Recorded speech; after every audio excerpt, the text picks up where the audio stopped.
long time ago, when my first book was published, the first review it received classified the novel as a police procedural. This classification was news to me. I thought I had simply written a book, a crime novel, if it absolutely needed to be classified. Okay, a mystery even. Sure, it was about cops and robbers and how the good guys worked to catch the bad guys, but I never realized that I had ventured into what was called a subgenre.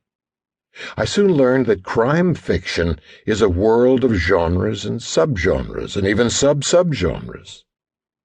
Nearly 20 years later, I sit here writing the introduction to a book that celebrates one of those subgenres. Welcome to the world of the cop story. Welcome to stories that explore the burden of the badge. One note on these stories, however: while this tome and its individual stories will fall under the classification of police procedural, they are anything but explorations of procedure. They are explorations of life. They are explorations of character. In my observations of the Blue Religion as both a journalist and a writer of fiction, I have found that most people who carry badges believe they are part of a misunderstood breed, and I believe they have a point.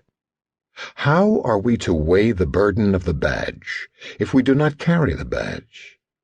In these stories, we do it by exploring the many facets of character of those who carry the badge. As you will find, procedure is only window dressing for our true focus. We learn what it's like to corner a murderer, to unmask a hidden killer. We walk the line between justice and revenge. We see what it costs to do the job both right and wrong.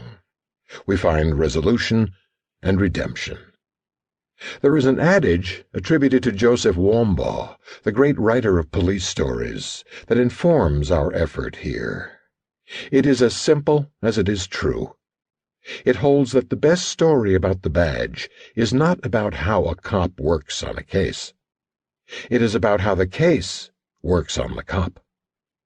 In the subtlety of that distinction is the axiom that gave the writers who are gathered here all they needed. I know a detective who works cold cases in Los Angeles. He works out of a windowless office, with his desk pushed up against his partner's. He has a glass top on his desk. With such a basic setup in almost any other office in the world, one would almost invariably find photos of loved ones, children, wives, families, under the glass top. Smiling faces, reminders of what is good in life. Inspiration to do the job well. But not this detective.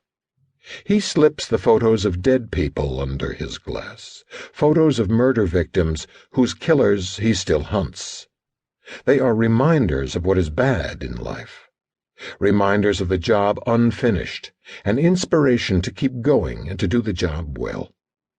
To me, that gets to the heart of character, not procedure, and that is what this book is all about.